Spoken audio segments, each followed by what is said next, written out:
What's up guys, this is Jimmy with Hifly Strength Systems, and today I'm going to be teaching you how to squat.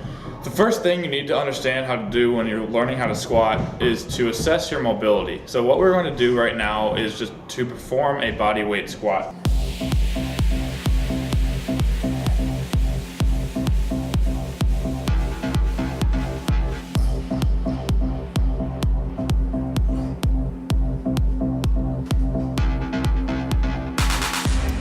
After you have performed your body weight squat to assess your mobility, you need to focus on what was the factor that prevented you from squatting to depth safely. Squatting to depth means that your hip crease drops below the top of your knee. That is what is going to be legal in all powerlifting federations, so that's how I'm going to be teaching the squat based on those rules. For most people, hip mobility is going to be their limiting factor in the squat. So some of the first things that I'll have most of my clients do is open up their hips using a few different mobility drills. So the first thing that we're going to do is called the K-Star Super Squat Mobility Drill, otherwise known as a hip flexor stretch, by targeting various portions of the hip. And it's a really simple drill. So here's what you're going to do. You're going to begin by putting your thumb on the big toe. You're going to put your elbow in the crease of the knee, and then you're going to come forward. You're going to move forward and shoot your knee out as you come forward. So use your elbow, stick it in your knee, push it out, keep your foot on the ground. Use your hand if needed to keep the entirety of the foot on the ground. Try to keep your back angle neutral and move with your hips. Don't just let your hips move around. Move in a neutral position, straight forward. The only thing that's moving is your knee. And then you're going to come back while continuing to shoot the knee out and maintain the stability of your foot on the floor. This is going to target the outer hip, and as you come forward, it's going to more target the inner hip.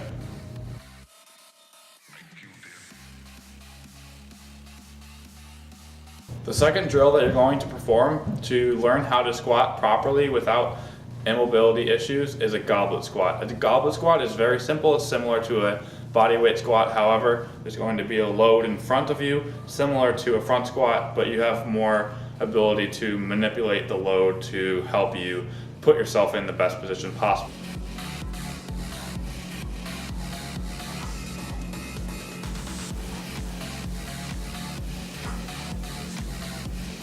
The third drill that we're going to be performing is a paused goblet squat. What a paused goblet squat is going to be a slow and controlled descent to open up the hips. And what you're going to do is shoot your knees out slowly, spread the floor, whatever cue you want. You need to open up your hips, and you'll see what I mean in a minute.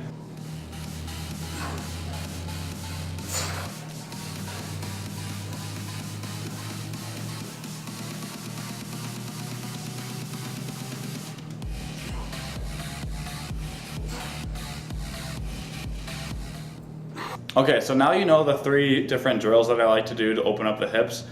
Now, if your hips are not the limiting factor in allowing you to squat to depth, then it's most likely going to be your ankles. And if it's your ankles, then I highly recommend that you pick up some Olympic weightlifting shoes, or there's some specific powerlifting shoes that have a heel, the Sabo Powerlifts. They have a heel. However, you can get Nike Romaleos or Penlight Dewins.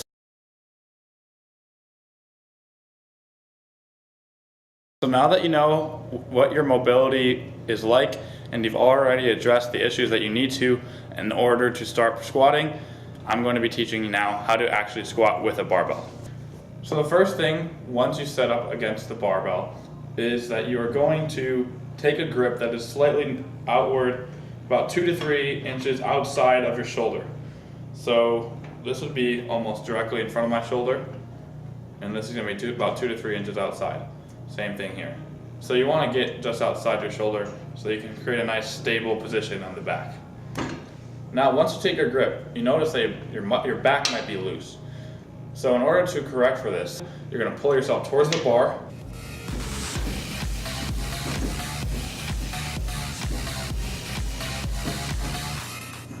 So once you have taken your grip, you're going to want to make sure your back is tight. As I just demonstrated, you want to pull yourself towards the bar, which is going to pull your rear delts backward.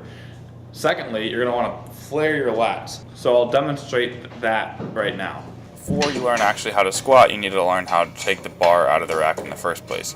So what I'm doing here is I'm pushing my upper back into the bar, I'm squeezing my rear delts tightly together, and I am simulating pulling my elbows down and flaring my lats to create some decent tightness and stability in my upper back. So once you have learned how to get your back tight and you've flared your lats and pulled your rear delts behind you, the next part of it is going to be learning how to breathe properly.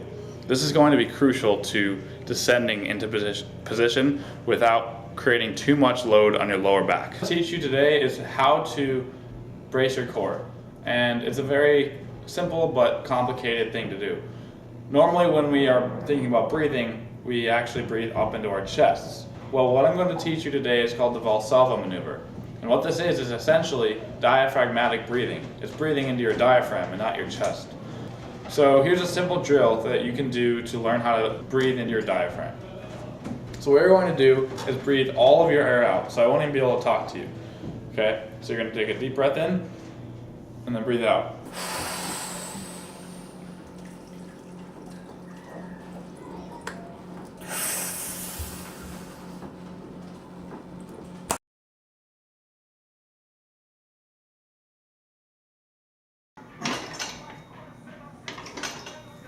So what we're going to teach right now is how to walk out, and I'm going to talk about the 3-point setup.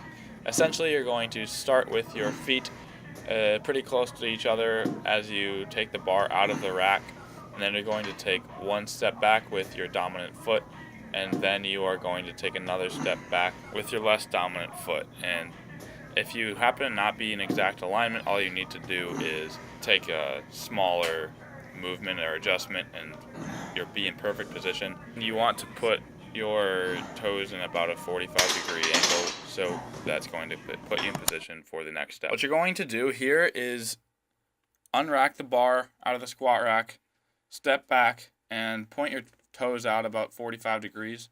And this is going to allow your knees to track along your toes. You don't want your knees to track outside of your toes, and you don't want your knees to track inside of your toes. So it's going to take some thought while you're squatting to consciously keep your knees outwards. This is going to also activate your glutes, which is going to provide for a much stronger squat out of the bottom of the hole. So the last portion of the squat, that after you know how to brace, after you know what to do with your knees, you're going to need to know what to do with your hips and whether or not to break your knees first or your hips first. And this really, in my opinion, depends on where the bar is on your back. With high bar squatters, it makes the most sense to break at the knees first versus breaking at the hips. But you're going to have to do one or the other eventually. So whatever really feels best for you, I would recommend. So what you might have noticed when you watched me squat is that the difference in time between when I broke at my hips or versus when I broke at my knees was that you couldn't really tell the difference. And the reason is that you're going to do both of these, and the difference in time is going to be fairly small, especially for me, the guy who squats with the bar in the middle position of his upper back versus a low bar squatter. A low bar squatter, you're going to noticeably recognize that their hips shoot back first and then their knees break, or they break at the knees. And that's simply due to the different mechanics of low bar squat. You need to sit back in order to continue to drop down. However, you can easily break at the knees first doing a low bar squat. It's just probably going to feel a little bit more uncomfortable. But as I said before, the goal with this is to find a movement that is the most comfortable for you. So if you prefer to break at the hips first and then at the knees, or knees first and then the hips, that's totally fine. All that matters is that you find it comfortable, it's a safe position for you, and you're maintaining the things that we learned how to do earlier in the video. So now that you know the 5 key things in order to squat properly, I'm going to be showing you exactly how I put these into practice during competition.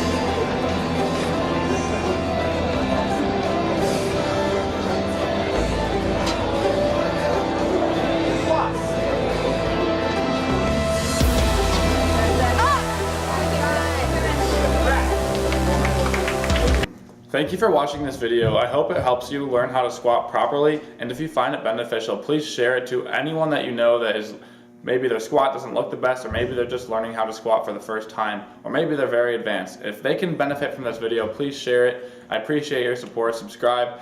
If you have any questions, you can email me at hiflystrength@gmail.com. And as always, I encourage you all to rise from within.